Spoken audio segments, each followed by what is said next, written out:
Hola, ¿qué tal? Les damos la más cordial bienvenida a este espacio de noticias Semanario Judicial. Soy Lorena Sánchez Cabrera y en los próximos minutos le daremos cuenta de las sentencias más relevantes de la Suprema Corte en pleno y salas, así como de las decisiones más relevantes del Tribunal Electoral y órganos jurisdiccionales federales. Además, le daremos cuenta de los sucesos más importantes registrados en las distintas instancias del Poder Judicial de la Federación a lo largo de esta semana. Saludamos con gusto a nuestra compañera Nidia Díaz, quien nos acompaña en la interpretación en lengua de señas mexicana. Hola Nidia, y es así como iniciamos.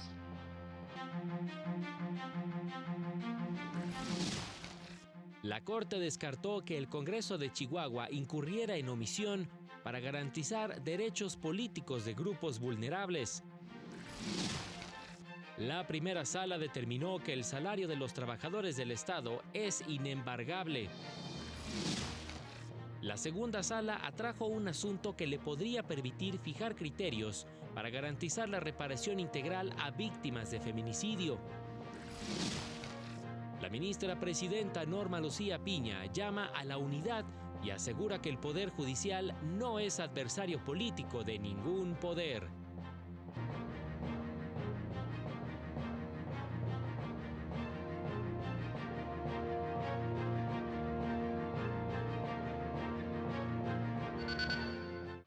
Damos inicio con los asuntos que resolvió el Pleno del Máximo Tribunal esta semana, entre ellos uno relacionado con el marco electoral de Chihuahua.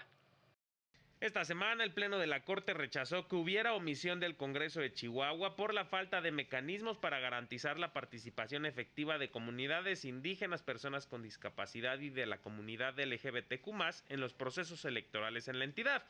Esto al resolver una acción de inconstitucionalidad contra reformas a la ley electoral del Estado. Y menos aún que el legislador local se encuentre constreñido a regular de una forma específica la normativa referente a las postulaciones de mayoría relativa y de representación proporcional. Por otra parte, declaró inválido que se haya eliminado el procedimiento sancionador ordinario. El martes declaró inválidos diversos requisitos para acceder a cargos del Centro de Conciliación Laboral de Nuevo León, entre ellos, no haber sido condenado por delito doloso ni con sanción administrativa para ser director general, no haber sido condenado por delito intencional con pena privativa de libertad para ser orientador de los sectores obrero y patronal, así como no estar sujeto a proceso por delito que amerite pena corporal para integrar el Consejo Consultivo. No hay una relación directa y clara para el cumplimiento del fin constitucionalmente legítimo entre estos requisitos y el objetivo y el desempeño del cargo. El jueves, el Pleno de la Corte invalidó diversos requisitos de la Ley del Servicio de Administración Tributaria de Michoacán para ocupar el cargo de director general de la institución, entre ellos el relativo a ser mexicano por nacimiento. Se sostiene que las legislaturas estatales no tienen competencia para establecer como requisito la nacionalidad mexicana por nacimiento. También invalidó el requisito para ocupar ese cargo relativo a no haber sido sentenciado por delitos dolosos que hayan ameritado pena privativa de la libertad por más de un año, así como no haber sido inhabilitado en el ámbito estatal o federal para desempeñar un empleo, cargo o comisión en el servicio público. Para el canal del Poder Judicial de la Federación, Mario López Peña.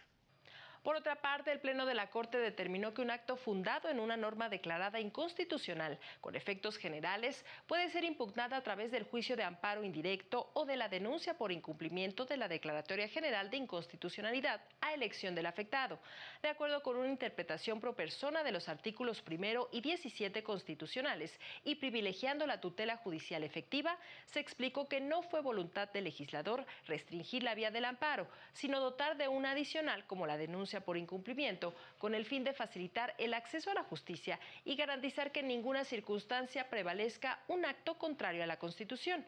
Esto con el fin de reforzar el principio de supremacía constitucional y para que el afectado sea restituido en el pleno goce de sus derechos fundamentales. Las salas de la Corte resolvieron asuntos en materia de salarios, doblaje de películas y reparación a víctimas de feminicidio. Esta semana la primera sala de la Corte determinó que el salario de las personas trabajadoras al servicio del Estado es inembargable, con excepción de los supuestos expresos de la Ley Federal de los Trabajadores al Servicio del Estado. Al resolver una contradicción de criterios, la sala interpretó que la posibilidad de embargar los salarios de los trabajadores del Estado se actualiza solo si Hay deudas contraídas con el Estado por concepto de anticipos de salarios, pagos hechos con exceso, errores o pérdidas debidamente comprobados, para el cobro de cuotas sindicales o de aportación de fondos para la constitución de cooperativas y de cajas de ahorro, por descuentos ordenados por el ISSSTE por obligaciones contraídas por los trabajadores, por descuentos para cubrir alimentos que fueran exigidos al trabajador, para cubrir obligaciones a cargo del trabajador derivadas de la adquisición o del uso de habitaciones legalmente consideradas como baratas, así como para el pago de abonos por préstamos del Fondo de la Vivienda. También esta sala resolvió que es constitucional la obligación de subtitular al español las películas que serán exhibidas en cines sin importar su idioma original. Por otro lado, declaró inconstitucional que se prohíba el doblaje de películas que no sean infantiles o documentales educativos porque afecta la libertad de trabajo de la industria cinematográfica. La segunda sala de la Corte ejerció su facultad de atracción respecto de un asunto que permitiría ampliar las directrices del derecho a la reparación integral de las víctimas de feminicidio. La Corte revisará una resolución de la Comisión Ejecutiva de Atención a Víctimas de la Ciudad de México sobre el plan individual de reparación integral del daño en favor de una víctima directa de feminicidio, así como de las víctimas indirectas por violaciones graves a sus derechos humanos. Para el canal del Poder Judicial de la Federación, Mario López Peña. Al inicio de la sesión del pasado lunes, la ministra presidenta Norma Lucía Piña reconoció a las y los trabajadores que marcharon de manera pacífica en defensa de sus derechos laborales. Llamó a las y los juzgadores a mantener la unidad con el fin de preservar el orden constitucional y la protección de los derechos humanos. Asimismo, aseguró que el Poder Judicial Federal no es adversario político de nadie, al tiempo que llamó al diálogo con el fin de superar las diferencias y garantizar la independencia judicial. Hago un llamado a la unidad del Poder Judicial porque lo que está en juego son, ni más ni menos, los derechos de todas las personas. Debemos trabajar juntos, en equipo, como siempre lo hemos hecho todos los integrantes del Poder Judicial Federal, al que orgullosamente pertenecemos, para seguir siendo los máximos defensores del orden constitucional. Sabemos que la gente es la principal beneficiaria de nuestro trabajo. He ahí el fundamento de nuestra vocación. Al mismo tiempo, con el mayor respeto republicano, me dirijo a los otros poderes de la Unión con la convicción plena de que el Poder Judicial Federal no es oposición política, no es adversario. El Poder Judicial defiende la Constitución e imparte justicia. En el edificio sede de la Suprema Corte se reconoció a juzgadoras y juzgadores en retiro por sus aportes a la impartición de justicia. El ministro Jorge Mario Pardo Rebolledo aseguró que hay un compromiso de quienes hoy integran el Poder Judicial Federal con quienes sirvieron a la sociedad durante décadas en esta institución. Esto en ceremonia de reconocimiento a juzgadoras y juzgadores en retiro y con la presencia de la ministra presidenta Norma Lucía Piña Hernández. Se trata del cumplimiento de un deber jurídico, moral y social que debemos honrar tomando las acciones pertinentes para asegurarnos de que reciban todo el apoyo y todo el respeto a su trayectoria, a su dignidad y a una carrera que ha dejado huella en nuestra institución.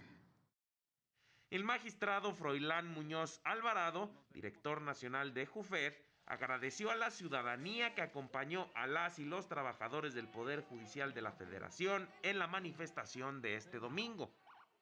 La manifestación de la sociedad civil del pasado domingo en defensa de la independencia judicial, haciéndolo codo a codo de trabajadores y juzgadores, nos compromete aún más, pero al mismo tiempo nos permite tener la certeza de que las y los ciudadanos valoran la actuación de los integrantes del Poder Judicial de la Federación.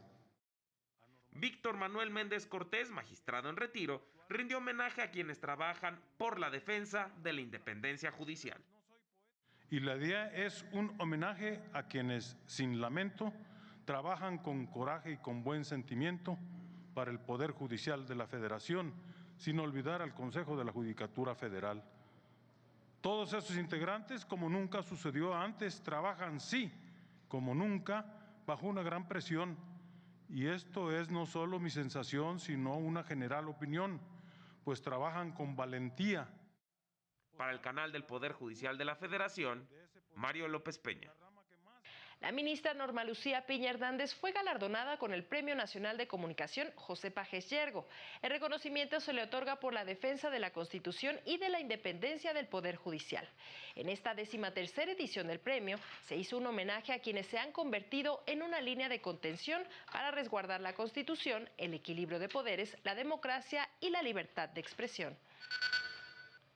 Es momento de hacer una pausa, pero regresamos con más noticias. Estamos en Semanario Judicial.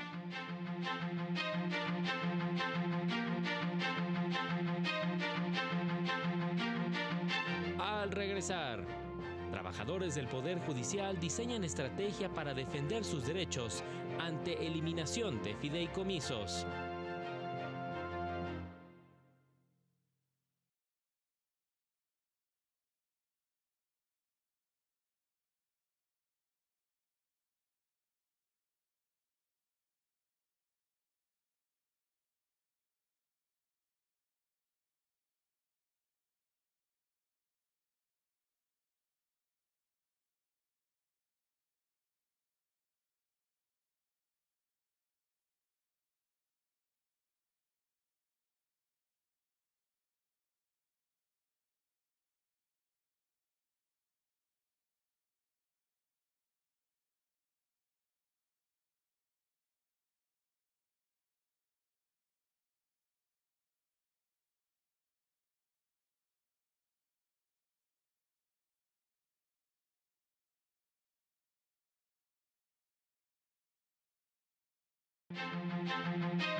Gracias por continuar con nosotros. Seguimos con la información. El Senado aprobó por mayoría de votos en lo general y en lo particular el dictamen que modifique el artículo 248 de la Ley Orgánica del Poder Judicial de la Federación, que elimina 13 de 14 fideicomisos con los que se pagan prestaciones y se financia infraestructura para el acceso a la justicia. A pesar de que la senadora Olga Sánchez Cordero subió a tribuna para defender al Poder Judicial y la autonomía de los poderes de la Unión para definir sus propias formas, tiempos y modos de administración, sus argumentos no fueron escuchados. Precisó que con esta decisión se afectan los derechos conquistados de más de 50,000 trabajadores. Además, precisó que dichos fideicomisos no fueron creados solo con fondos públicos, pues también cuentan con aportaciones de las y los trabajadores, quienes ahora se verán despojados de dichos fondos. Traigo ante ustedes una defensa de todo ese capital humano altamente especializado, al que afectaremos gravemente si desaparecemos todos los fideicomisos que administra el Poder Judicial de la Federación. El decreto que fue enviado al Ejecutivo para su publicación en el Diario Oficial y entrada en vigor, en sus artículos transitorios establece un plazo de 120 días hábiles para la extinción de dichos instrumentos. Tras la aprobación, trabajadores del Poder Judicial comenzaron a diseñar la estrategia legal para defender sus derechos. Trabajadores del Poder Judicial de la Federación ya consideran los recursos para defender sus derechos laborales por la vía legal, luego de que el Senado aprobó la reforma que elimina los fideicomisos. Lo que estábamos ahora tratando de estar atentos y de ver qué soluciones se pueden encontrar o opciones es en relación al presupuesto. Bueno, a través de la acción de inconstitucionalidad por parte de las minorías en el Congreso, impugnar esa determinación ante, en este caso sería la Suprema Corte de Justicia de la Nación. Y por parte de los trabajadores en lo individual, el amparo indirecto contra la norma ya votada por el Congreso. Es lo que procedería. Anunciaron que continuarán las protestas fuera de las instalaciones del Palacio de Justicia de San Lázaro. De que pues están atentando en primera contra los derechos laborales de los trabajadores y luego pues esa intromisión del Ejecutivo y de la mayoría del Congreso en la forma como lo hicieron, pues atenta contra la independencia en que se sustenta nuestro sistema republicano de gobierno. A partir de mañana vamos a organizar las guardias para seguir aquí en el plantón, en la inteligencia de que vamos a reorganizarnos y analizar la posibilidad de que esto se prolongue hasta el 14, hasta que se falle lo del presupuesto. Para el canal del Poder Judicial de la Federación, Laura Murillo. La JUFED adelantó que una vez que entre en vigor la reforma, se presentará la acción de amparo en demanda única a nombre de todas y todos los titulares asociados, además de incorporar a las personas juzgadoras en retiro. Por su parte, el Colegio de Secretarios y Actuarios de la Judicatura Federal rechazó la reforma y adelantó que trabajarán en la defensa jurídica de todos los y las trabajadoras del Poder Judicial de la Federación. Diversos funcionarios del Poder Judicial de la Federación acudieron a la Cámara de Diputados para explicar el destino que darán al presupuesto solicitado para 2024.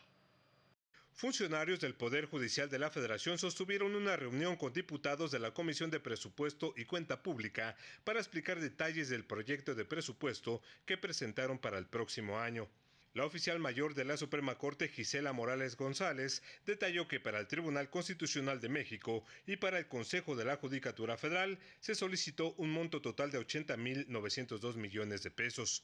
Esto representa un aumento en términos reales de 3% en comparación con el presupuesto que se está ejerciendo este año. Es un proyecto de presupuesto que busca atender el mandato constitucional que rige el actuar de la Suprema Corte de Justicia de la Nación, así como las crecientes responsabilidades que le han sido conferidas al Consejo de la Judicatura Federal, con un enfoque de racionalidad y razonabilidad.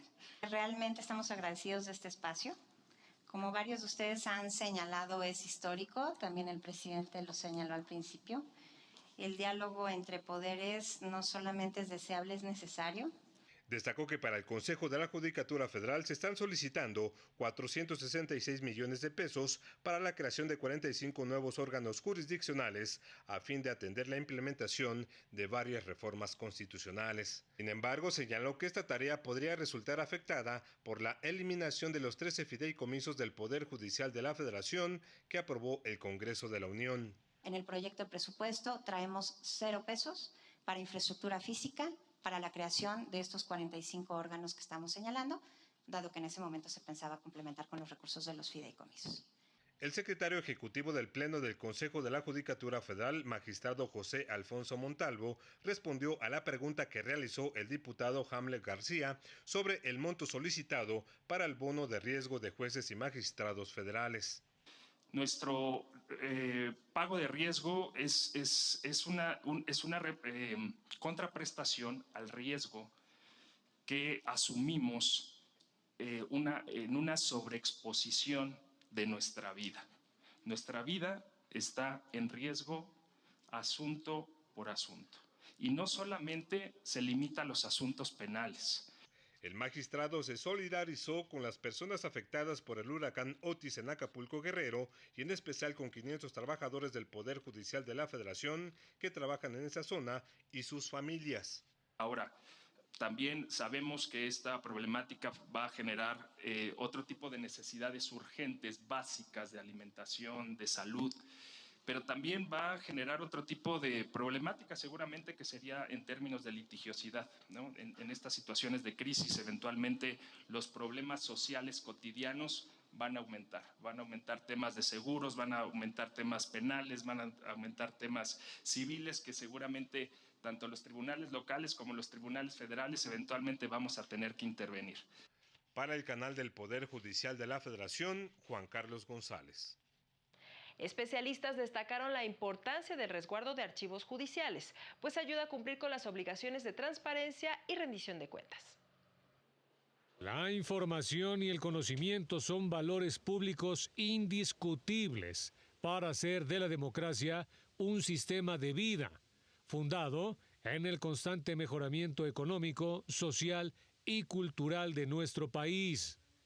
Así lo señaló la directora general del Centro de Documentación y Análisis, Archivos y Compilación de Leyes de la Suprema Corte de Justicia de la Nación, María Adriana Campoyo Lagunes, al inaugurar el 8º seminario de la Red de Bibliotecas del Poder Judicial de la Federación. Hacer pública la información que resguardamos y generamos es una obligación para la transparencia y rendición de cuentas. Pero su difusión y, sobre todo, La vocación pedagógica de su divulgación son obligaciones de justicia social. Indicó que dicha responsabilidad conlleva el cumplimiento indispensable para resolver la desigualdad de conocimiento que existe sobre la vida pública de nuestro país, sobre las instituciones, nuestros derechos y obligaciones. Campoyo Lagunes confió en la importancia de sentar las bases para que las instituciones del Poder Judicial de la Federación e interesados puedan poner en marcha las nuevas prácticas en la catalogación de la información para dar respuesta a los desafíos que impone el avance de las herramientas tecnológicas. Para el canal del Poder Judicial de la Federación, Óscar González. Durante un seminario en la Suprema Corte, los participantes destacaron los obstáculos que impiden el acceso a la justicia a los sectores vulnerables. Adriana Campuzano Gallegos, magistrada de circuito, aseguró que la brecha digital representa uno de los principales retos para el juicio de amparo en el país. Clarísimo, la brecha digital, ¿no? Es un límite importantísimo, aunque más del 90% de la población en México tiene un teléfono celular. Eso no quiere decir que tenga capacidad de pago para tener el servicio que se necesita, y si lo tiene, que tenga la capacidad de distraer ese servicio para tener acceso a la justicia en lugar de utilizarlo para sus operaciones básicas, incluso sus operaciones y actividades de trabajo de las que depende para vivir. En conferencia dentro del seminario permanente sobre acceso a la justicia, la magistrada lamentó que persistan las limitaciones para que diversos sectores de la población puedan acudir a los tribunales.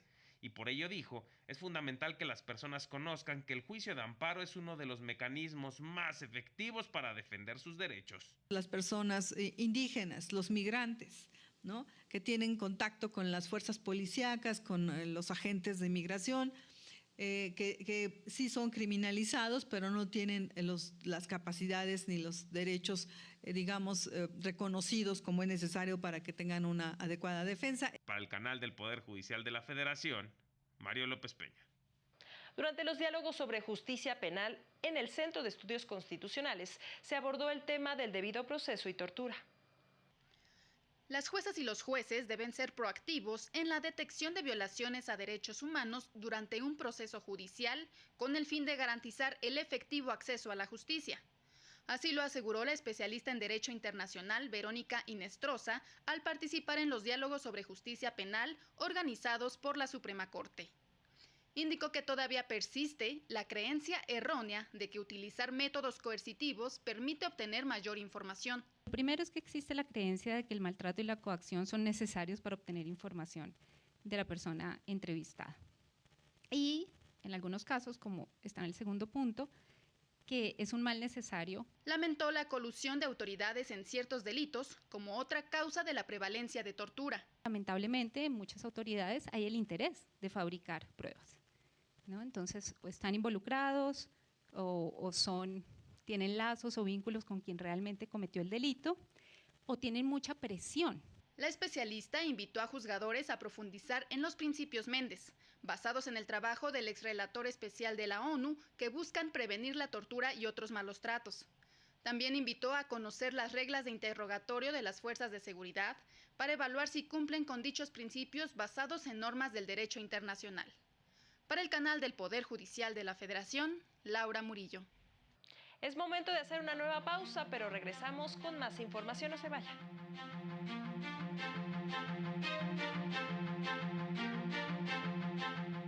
Más adelante, el Tribunal Electoral confirma lineamientos para evitar que servidores públicos realicen proselitismo a favor de partidos políticos y candidatos.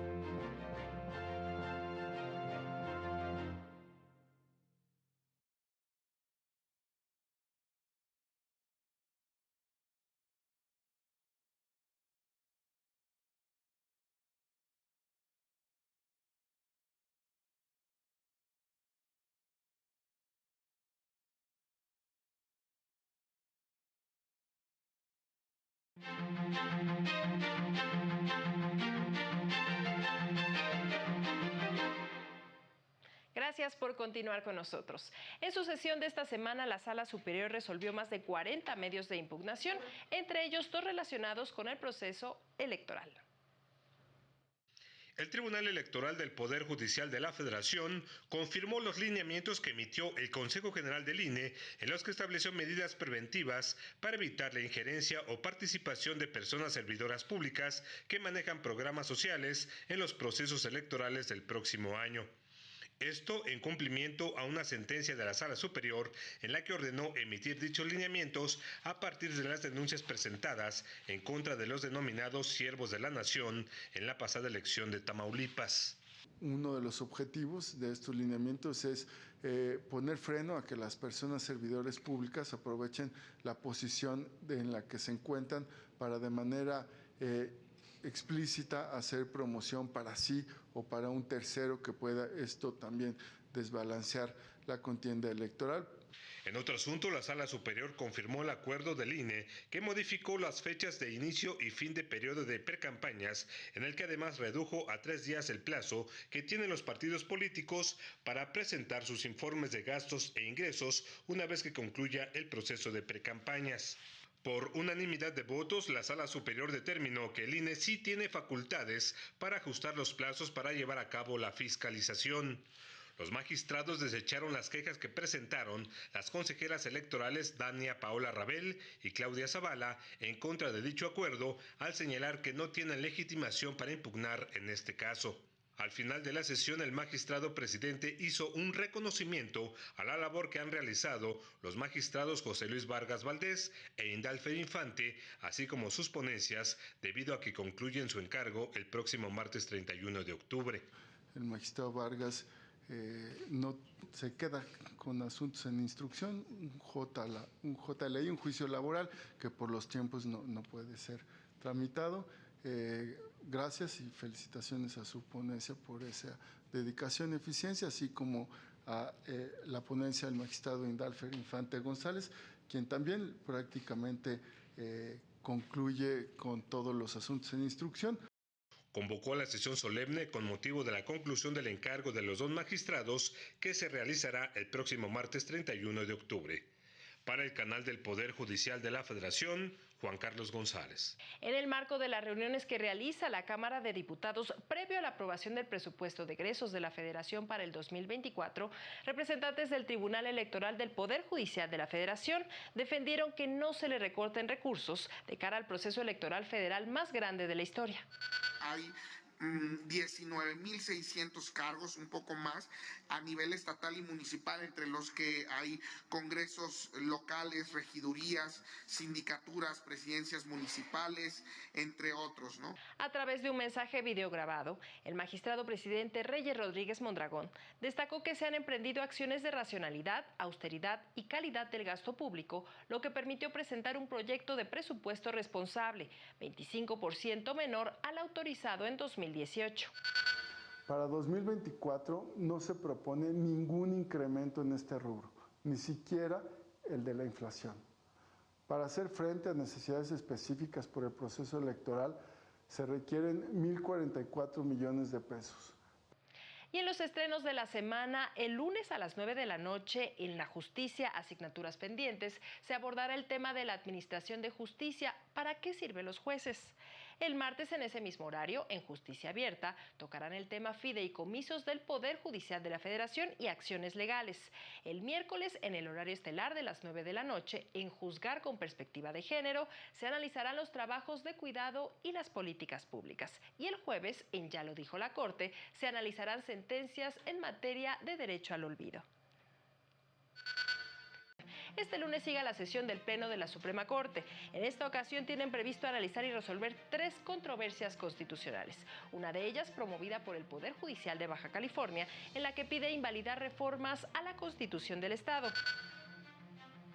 Es así como llegamos al final de este espacio, como siempre agradeciendo su compañía e invitándole a mantenerse pendiente de nuestra señal. Soy Lorena Sánchez Cabrera y a nombre de todo el equipo que hace posible este noticiario le deseamos que siga disfrutando su fin de semana. Hasta pronto.